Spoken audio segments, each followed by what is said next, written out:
Every Monday to Friday, this is Peter Lewis's Money Talk. Money Talk. Good morning and a warm welcome to Money Talk for Monday the 25th of March. This is Peter Lewis with the latest business and finance news at the beginning of a holiday-shortened week in Hong Kong with Easter just around the corner. This podcast is sponsored by Surfin Group, which is headquartered in Singapore and offers online financial services to 30 million customers across 10 countries. In today's business and finance headlines, almost 90 Western CEOs, as well as heads of multilateral organisations such as the IMF, are attending the China Development Forum in Beijing, which opens Sunday and is known as China's version of Davos. Opening this year's forum, Premier Li promised that Beijing will prepare regulations to smooth market access for foreign enterprises and efforts to boost domestic consumption. The conference comes as China's trading partners confront oversupply risks in major industries, including electric vehicles and steel, which could spur manufacturers to dump excess goods on global markets. IMF Managing Director Kristalina Georgieva said on Sunday China's economy is at a fork in the road, where it must choose between past policies or pro-market reforms to unlock growth, as calls grow for Beijing to do more to boost domestic demand. She said with a comprehensive package of pro-market reforms, China could add 20% or $3.5 trillion to its economy over the next 15 years. Japan's core inflation accelerated in February at the fastest pace in 4 months. The core consumer price index, excluding volatile fresh food prices, rose at an annual rate of 2.8% year-on-year in February, compared with a 2% year-on-year rise in January. However, a more closely watched measure of inflation that excludes both food and energy prices slowed for the 6th straight month. The core index rose 3.2% year-on-year, decelerating from the previous month's 3.5%. The Chinese yuan saw notable weakness Friday after a big change in the fix as the currency breached 7.2 to the upside in what is being considered as appetite by Chinese officials to let the currency devalue. The tumble came after the PBOC lowered its daily fixing by the most since early February. The yuan weakened 0.8% against the dollar to 7.2761 renminbi in offshore markets after a central bank official said there was room for more monetary easing. On today's programme, I'm joined by Alex Wong, Director at Alex KY Wong Asset Management, and Simon Kavanagh, Partner at BDA Partners. And providing a view from mainland China will be Yanan, the Chairman and CEO of Surfin Group. If you have any questions or comments, please go to my website, peterlewismoneytalk.substack.com, and post them there, and I will definitely find them. Peter Lewis's Money Talk. On Wall Street, US stocks recorded their biggest weekly advance in 3 months as investors welcomed signals that major central banks remain on course to cut interest rates. Stocks were choppy on Friday as question marks were raised on the state of the consumer on the back of poor reports from Nike and Lululemon. The S&P 500 slipped 0.1% in the final trading session of the week, but the index gained 2.3% since the previous Friday's close. The Dow dipped 305 points, or 0.8%, to close at 39,476. For the week, it was up 2%. The tech-dominated Nasdaq Composite added 0.2% on Friday and gained 2.9% over the 5 trading days, also its best week since mid-December. The yield on the US 10-year Treasury note dropped 7 basis points Friday to 4.20% after the Fed signalled it remains on track to cut interest rates 3 times this year. The US dollar index rose 0.4% to a 3-week high around 104.4 on Friday and advanced for the 2nd straight week. The Japanese yen held around 151.5 per dollar, hovering near its lowest levels in 4 months as the dollar strengthened. And gold prices were 0.8% lower Friday on account of the rising dollar. Gold ended the week around unchanged at $2,164 an ounce, despite a huge spike intra-week to a new record high.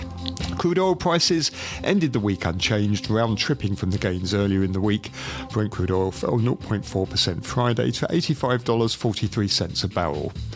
Bitcoin ETFs saw large net outflows last week, and that weighed on the underlying, with spot Bitcoin back around $64,000, down 4% over the week. And Hong Kong and mainland China were the worst performing Asian bourses on Friday as the renminbi weakened against the dollar. Stocks also suffered amid weak earnings from the likes of CK Asset Holdings, CK Hutchinson, CNOOC and Ping An, while tech slumped after a US Commerce Department official said Chinese chipmaker SMIC may have violated US export controls to produce chips for Huawei. Hong Kong's Hang Seng Index shed 364 points, or 2.2%, to 16,499. For the week, the Hang Seng Index was down 1.3%, and the Hang Seng Tech Index dropped 3.5%, the sharpest drop in over 2 weeks. The Shanghai Composite lost 0.9%, and that was down 0.2% over the 5 trading days as economic and policy uncertainties in China continue to weigh on sentiment.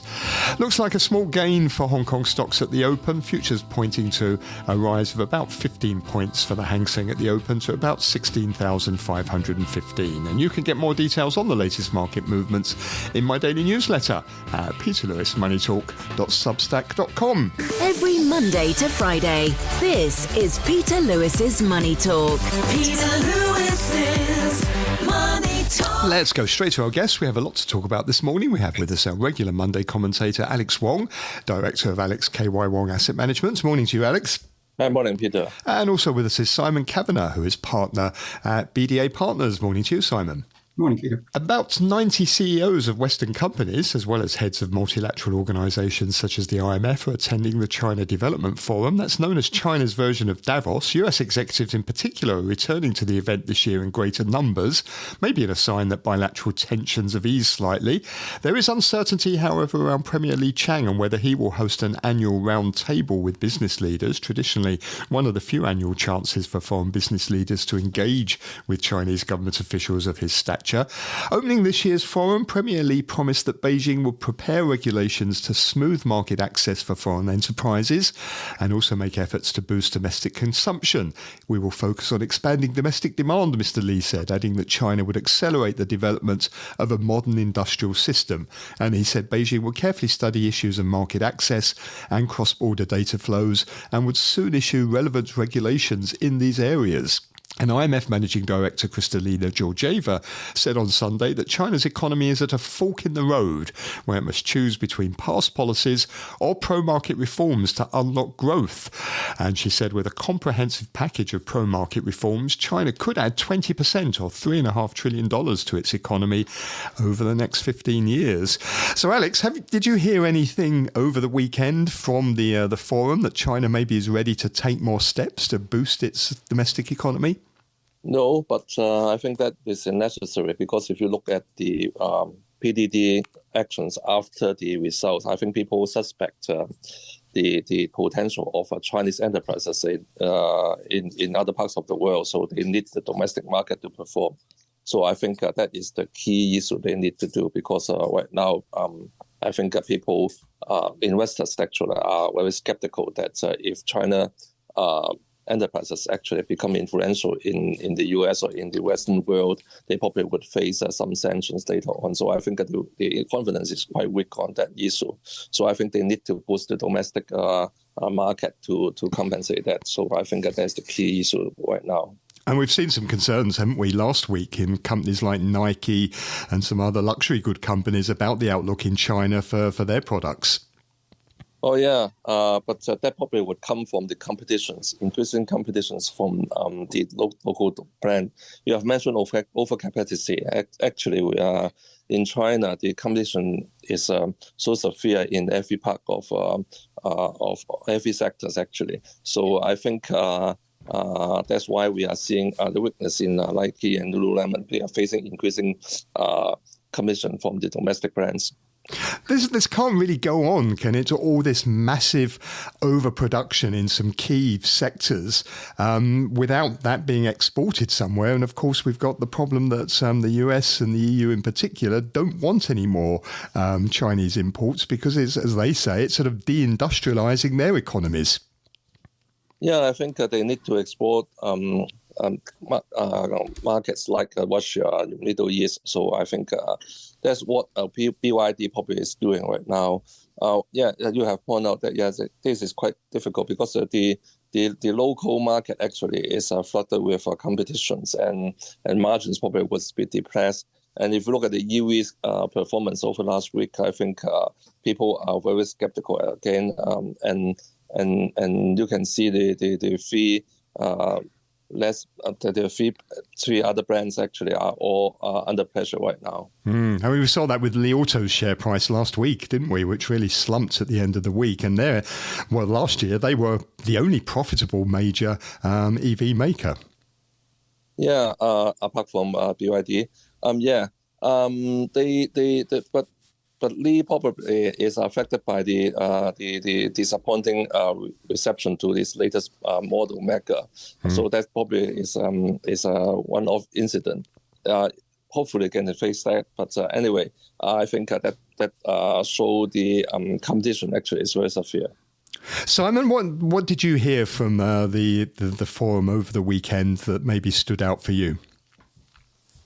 I thought it was certainly notable the emphasis on the need to increase domestic demand within China, and that they've recognized that. Liu Chang he said it was both insufficient and specifically that they will focus on increasing domestic demand, which of course will be music to the ears of all the executives that have gone over there purely for this reason. It will take time, and it's something that really they should have been focusing on quite a long time ago. China needs to move from its sort of export-led growth to far more domestic consumption. So what we'll have now is a period where, to try and prop up the economy, they will be forcing sort of this export-led growth to continue to drive it. And I mean, exports jumped by 7% in January, February this year from China, compared to last year. So that's what they're doing to prop up the economy. And as you mentioned, this is what is causing the trade tensions. It was notable that even Brazil now is talking about putting tariffs on imports of Chinese steel into Brazil. So it's not just the US and Europe. But I think Jens Eskelund, the European Chamber of Commerce chief, when he says he can't see Europe standing idly by as it sort of witnesses the deindustrialization of the continent as everything shifts to China, is very telling. I mean, the Europe and the US, regardless of whether the products from China are, quite frankly, cheaper or even better, they can't let enormous manufacturing bases shift outside.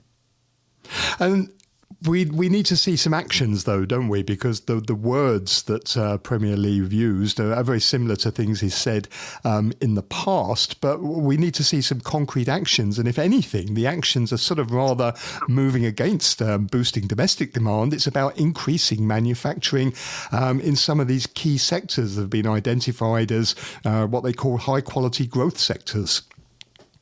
Yeah, so, I mean, again, rather telling, Kristalina Georgieva, the head of the IMF, she said China can either continue doing what it used to do in the past and which worked in the past, or it can reinvent itself for a new era of high quality growth, echoing the words that Beijing has been using. And so there's an acknowledgement, or at least from outside, that things have to change and they need to do things slightly differently. And the government can't just pump money into propping up the manufacturing sector for exports and propping up the property developers, because there seems to be no change there. The solution to the real estate problem seems to be, well, we'll get the state banks to continue to lend to the developers so that they can finish these developments, which nobody needs and nobody really wants anymore, when it would actually be far more sensible, in my view, to give the deposits and the money back to the consumers, not build these properties. If these developers are no longer required,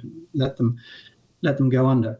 And that would be a change from the way things have been done in the past, but it would go a long way towards revitalizing the economy in the long run. And maybe that's the sort of thing that Kristalina Georgieva is talking about when she says there needs to be more space for market-based corrections in the property sector. Maybe that will be part of the solution, wouldn't it? Let prices find their own natural level, and if some of these developers are going to go under, then so be it.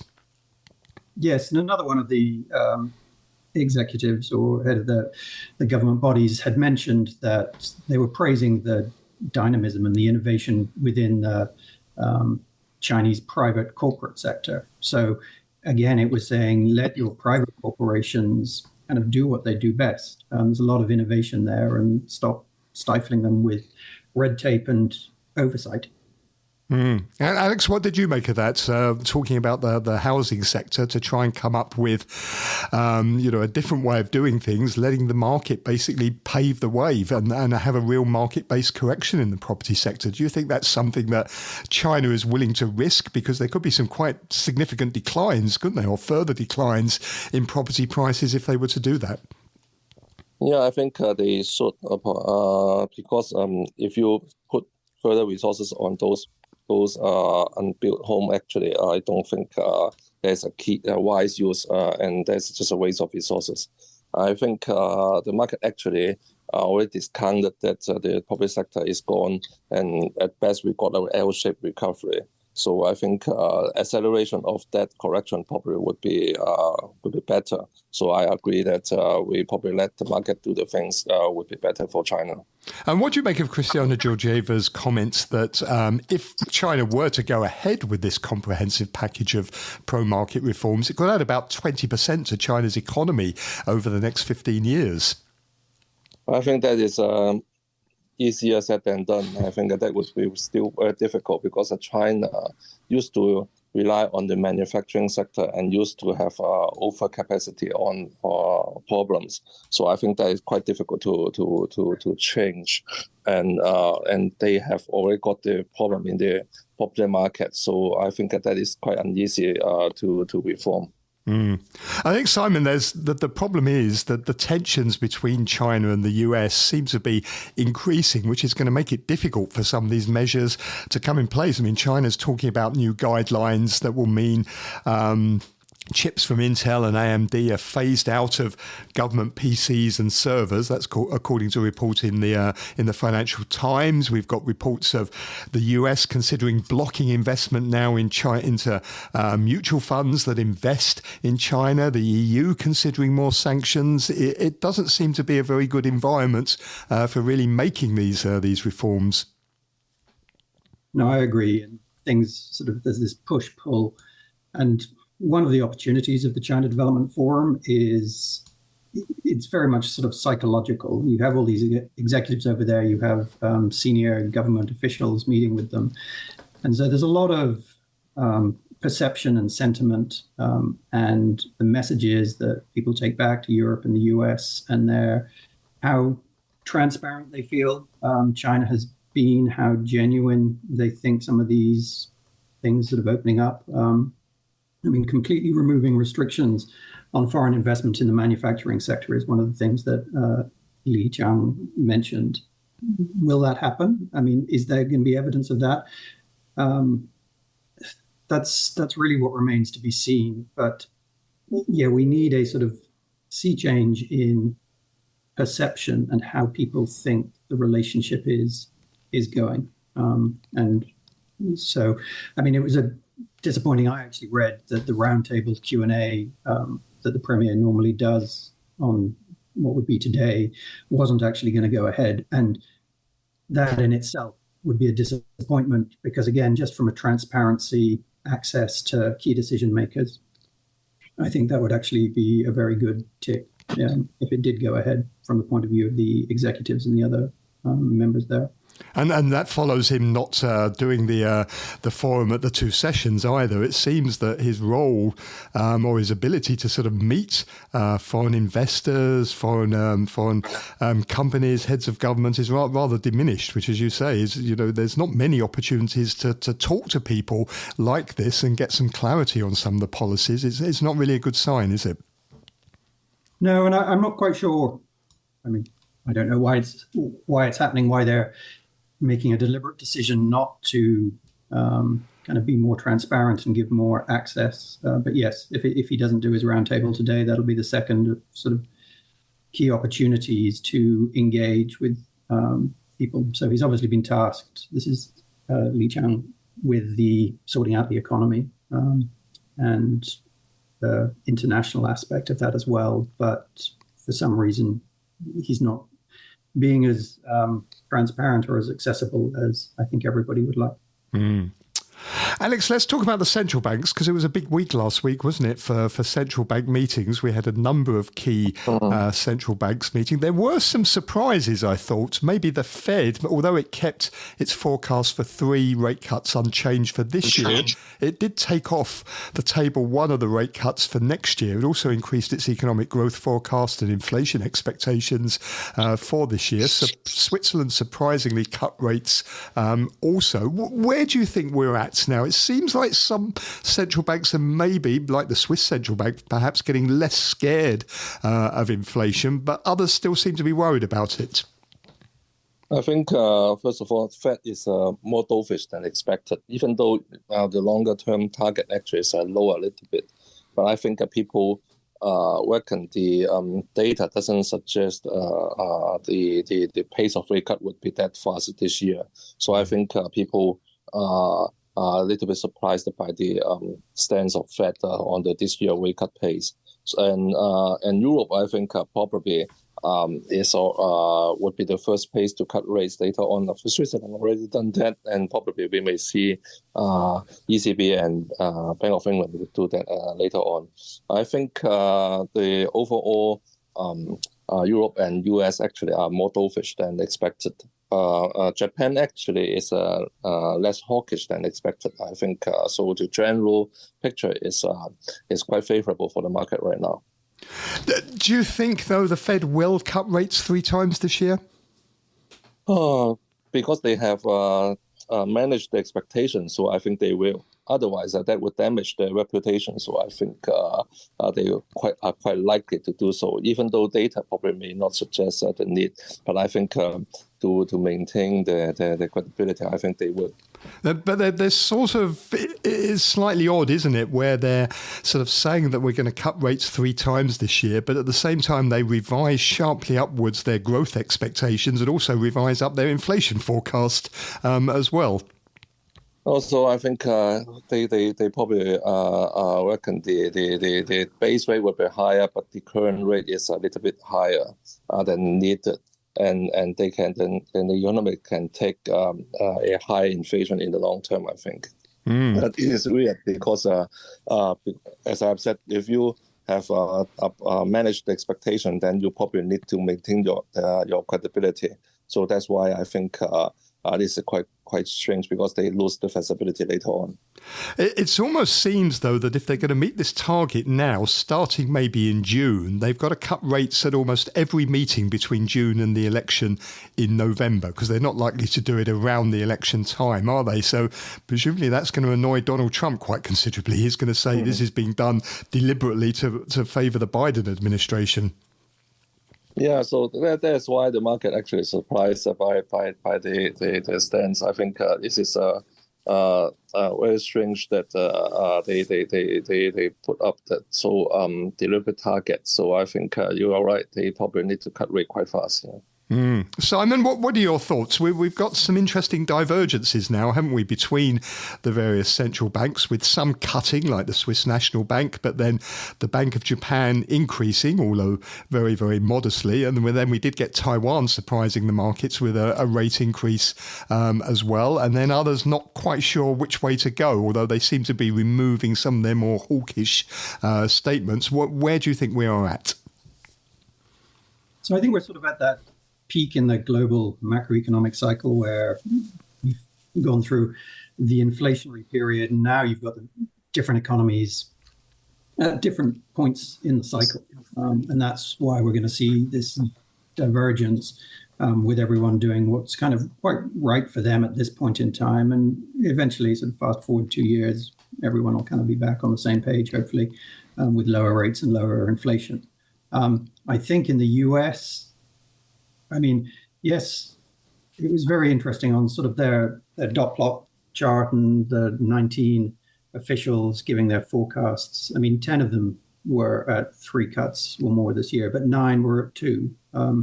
So to me, that's split pretty evenly. And I think with the strength that we're seeing in the US economy and the fact that inflation is not dropping, not perhaps as quick as the Fed would like, but certainly it isn't showing that sort of definite downward trend that the Fed would like to know is kind of built into their forecasts.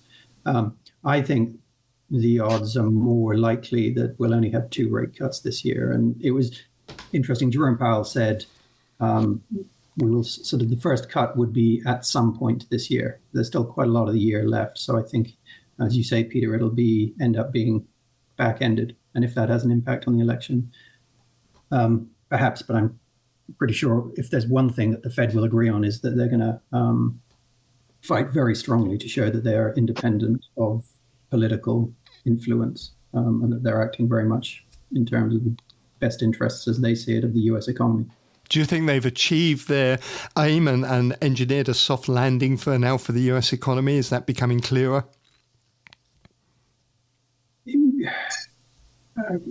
Will it? I mean, at the moment, yes. I mean, it's only with hindsight when we sort of look back and they've got the rates down and they haven't caused a recession. But I mean, so far so good. I'd give them an A for their what they've achieved so far.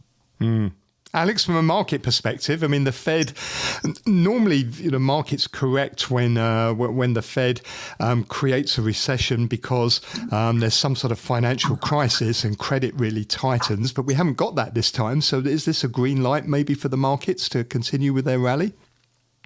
Well, I think that's because of the AI boom. So this is driven by the earnings growth instead of the interest rate environment.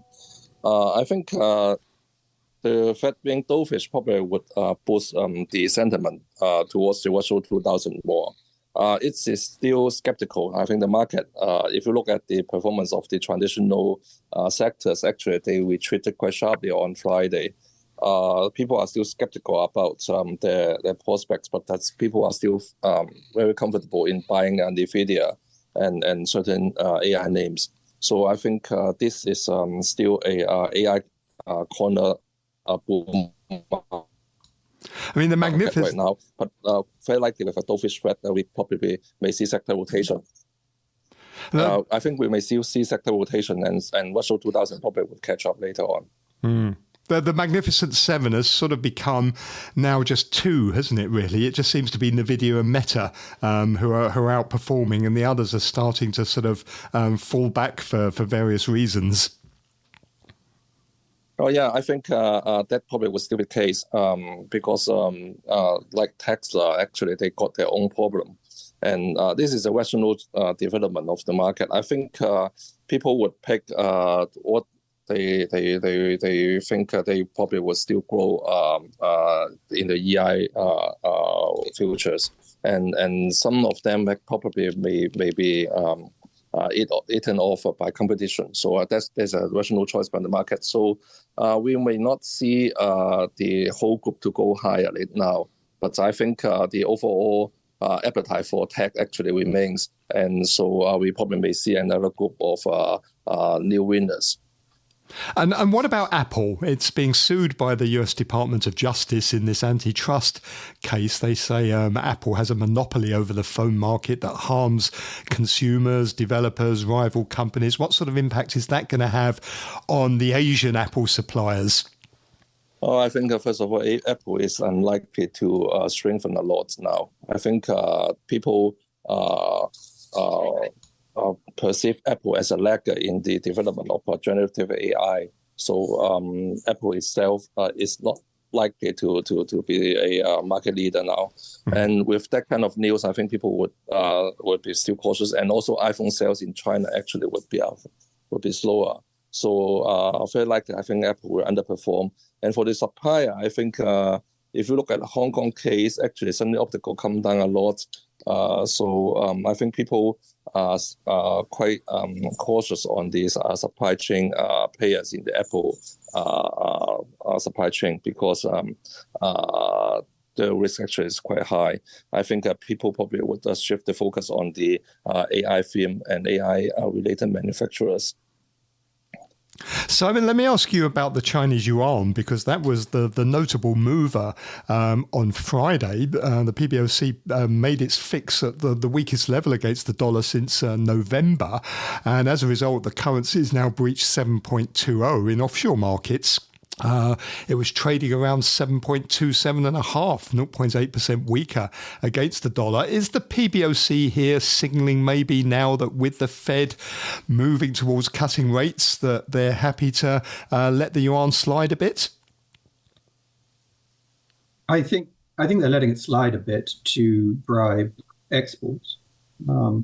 I think that will, because as we said sort of right at the start, we need the exports up and the manufacturing up to underpin the economy until such time as domestic consumption catches up and can take over.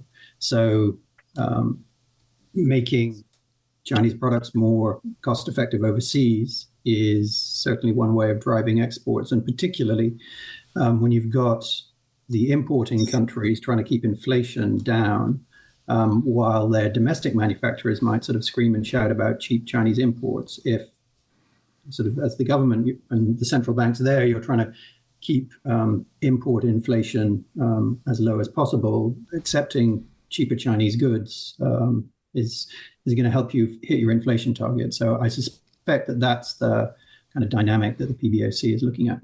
You've got to be a bit careful, haven't you? Because in the currency markets, once a trend develops, it tends to extend for quite a long way. So the risk is, particularly if the Fed doesn't actually cut rates as fast as people are thinking, that this slide could turn into something quite big. I think China still has the capital to manage the exchange rate. I don't see things slipping out of control. Alex, what do you think is the message from the PBOC on this on Friday, allowing such a weak fixing and letting the yuan tumble so much? Oh, I think the yuan will be going lower. They would like to have the benefits of a low interest rate. But I think that they will manage the pace of the depreciation. So we are very likely to see the yuan to depreciate slowly. I don't think it would suddenly tumble very fast. What happened on Friday, I think it probably would be one-off, and then we probably may be seeing a slower pace of depreciation. But I think we would continue to see weakness in the renminbi. If you look at the past, actually, it had depreciated from the 6.2 to 7.2, but actually the economy has taken that okay. So I think we probably may see that kind of depreciation again. But that will spread out for in a period of time. And what does the weak yuan mean for mainland and Hong Kong stocks? It would mean we probably may still suffer. Weak yuan probably would be better for those exporter shares, as in the case in Japan. But the point is, China exporters are facing political tensions and uncertainties. So that's why this sector is unlikely to perform much. And it would be bad for those domestic-oriented companies. So I think the overall impact would be worse for Hong Kong and China. Yeah, Simon, what are your thoughts? I mean, a lot of Hong Kong companies obviously earn profits, revenues in mainland China, so a weak yuan's not so good for them. Yes and no. I mean, I think it's going to be very company and sector specific. And I think Hong Kong itself is partly going to suffer from a consumption retail point of view. We're getting more and more people in Hong Kong, quite frankly, just go across the border to buy everyday goods now and services. And I think Hong Kong is going to struggle with that for the foreseeable future.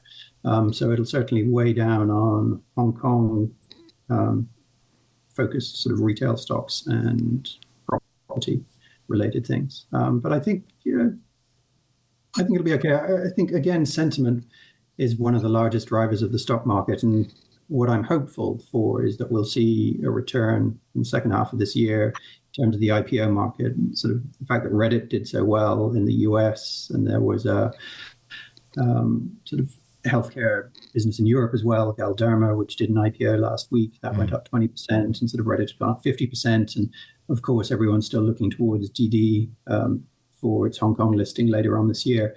A few good positives like that, I think, will be a really excellent boost to the stock markets. And let me ask you quickly about Japan. The yen there holding around 151.5 at the moment, but that's also quite weak. Do you think the Bank of Japan, are we at the beginning of a series of rate hikes, or is that a one-off that we saw last week? I think I would say they'll hold fast for the time being. But what I find quite amusing, I mean, it's the first time in 17 years that they've raised rates. So you've probably got this entire generation of economists within the Bank of Japan who've never done this before, and they're all digging out their textbooks, kind of going, okay, how do we manage an environment that none of us have ever lived through? So I just think that's quite amusing. But I would say they play it very cautiously and conservatively. So I wouldn't expect any additional rates anytime soon. Alex, what do you think this all means for Japan's stock markets? Right now, the Japan stock market is still quite bullish. I think it will still be okay. First of all, I think it is supported by the AI theme. Several Japan companies actually are the key AI themes in the world, so they will benefit from those stocks to support the market. And then I think the appetite for Japanese stocks actually remain. And I think they probably may still be okay because tourism, I think, is another sector which people are expected for some stronger growth later on, because Chinese tourists actually are not coming back to Japan yet. So I think that could be something to hope for later on. Okay, well, thank you both very much. Have a great week. You heard there Alex Wong, who's director at Alex K.Y. Wong Asset Management, and Simon Kavanagh, who is partner at BDA Partners. I'm joined now by Dr. Yanan Wu, who is the chairman and CEO of Surfin Group, headquartered in Singapore. Morning, Yanan. Morning, Peter. How are you this morning? I'm very well, thank you. The China Development Forum started yesterday in Beijing. I'm wondering, did you hear anything from the various speeches, and in particular from what Premier Li was saying, that's persuaded you that maybe the government's ready to take more steps to try and boost the economy? Yes, indeed. I'm actually based in Beijing this weekend. So, just follow up this China Development Forum. It's actually an annual event, as you know. This year, actually, the level of seniority from the government actually is very high. So, as you just said, Premier Li Chang was speaking at the forum, and also, they're going to hopefully arrange a meeting with Mr. Xi. Of course, we have to remain to be seen.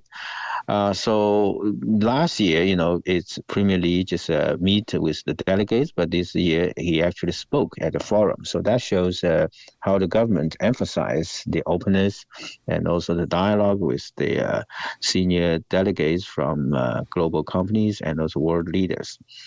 So I think from Premier Li's speech, I think two message has been conveyed.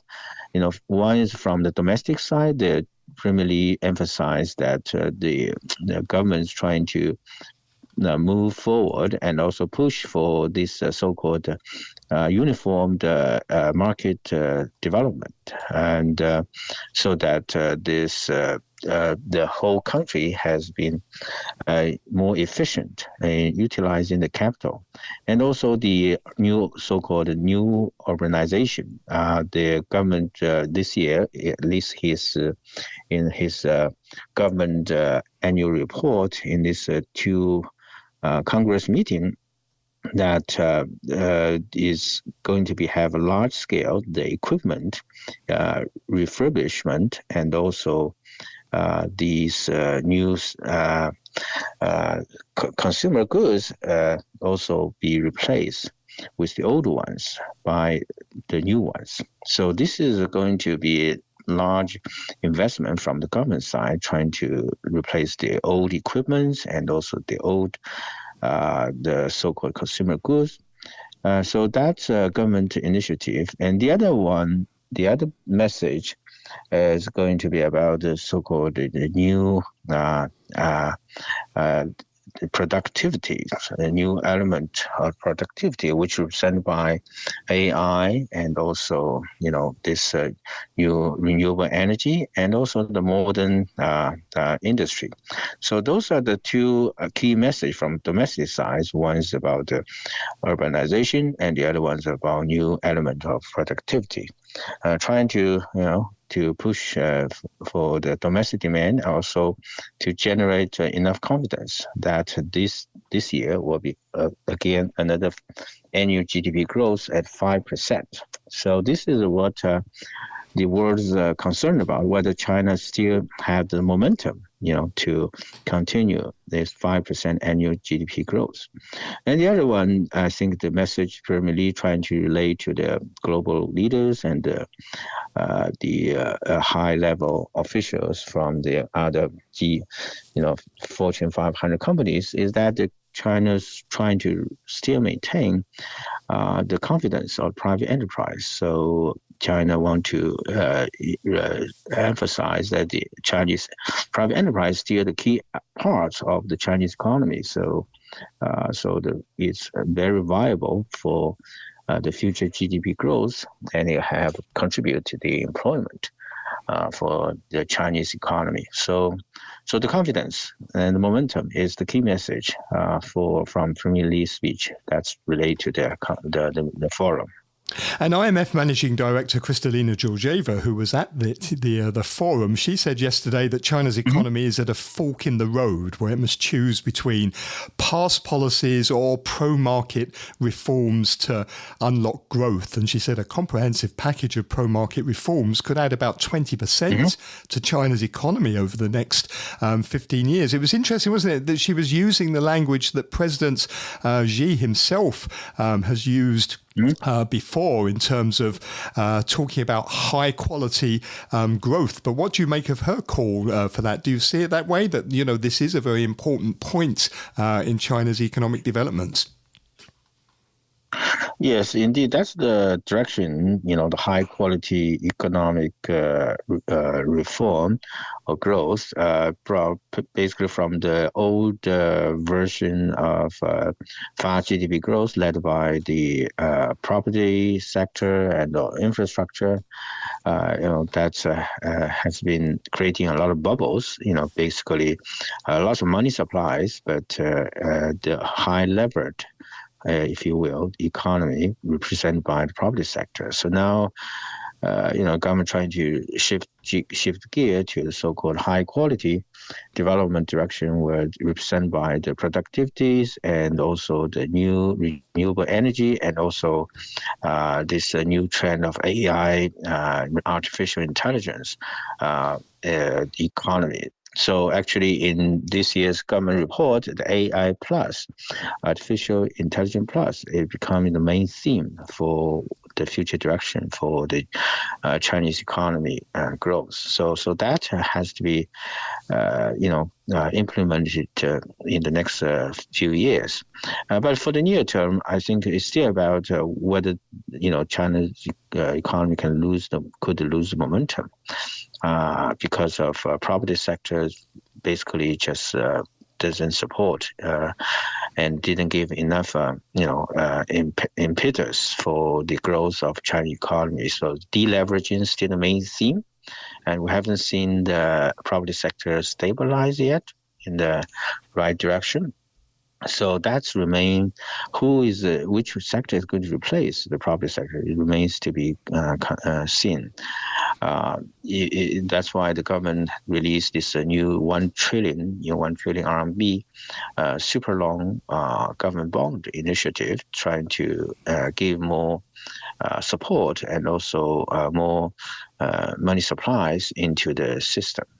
So I think if you see from the PPI, the recently February PPI is still minus, 2.7%. Still doesn't show, positive trend yet.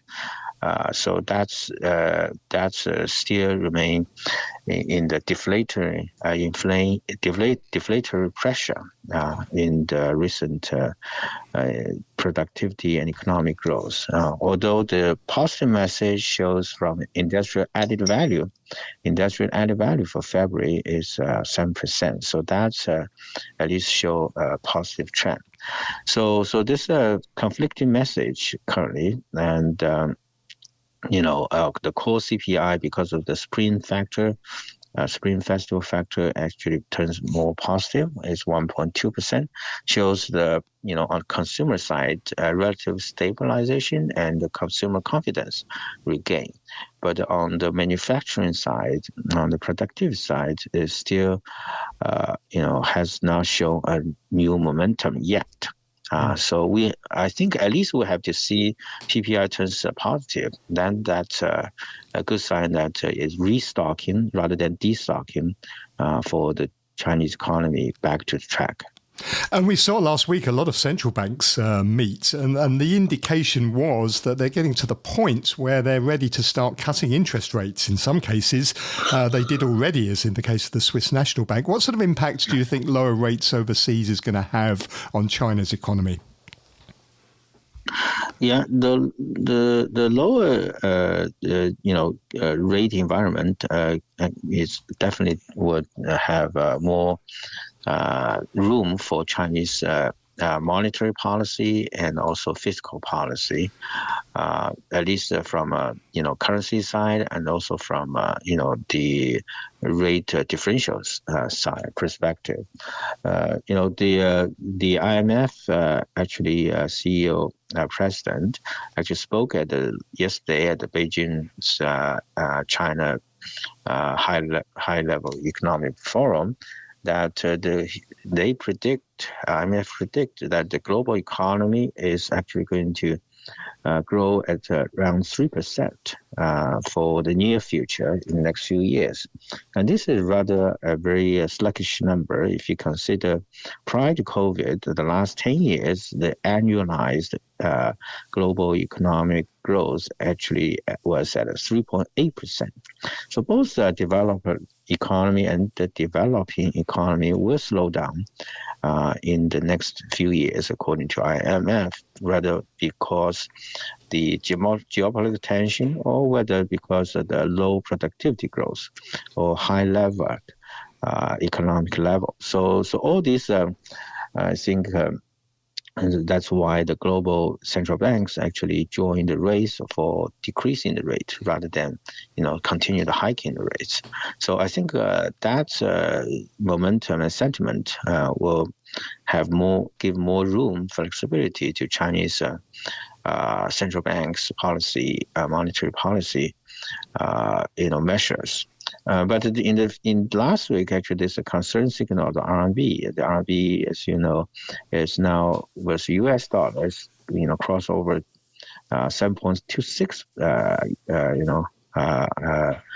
for $1 US, 7.26 RMB. So that's a relatively recent sluggish signal for the currency side. It's really because of the confidence and for this new economic growth trend.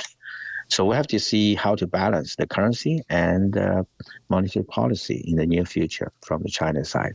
Yanan, always a pleasure to talk to you. Thank you very much for joining me this morning. Thank you, Peter. That's Dr. Yanan Wu, who is the chairman and CEO of Surfin Group, which is headquartered in Singapore. You're listening to Peter Lewis's Money Talk. Money Talk. Thank you for listening this morning. Do please take a look at my daily newsletter, which has more information on some of the topics we've discussed today. You'll find that at peterlewismoneytalk.substack.com. I'll be back with another show tomorrow. Joining me then will be Mark Michelson, chairman of the Asia CEO Forum at IMA Asia, Will Denya, US economist at Gavacal, and our US economics correspondent, writer and broadcaster Barry Woods. See you tomorrow. Money Talk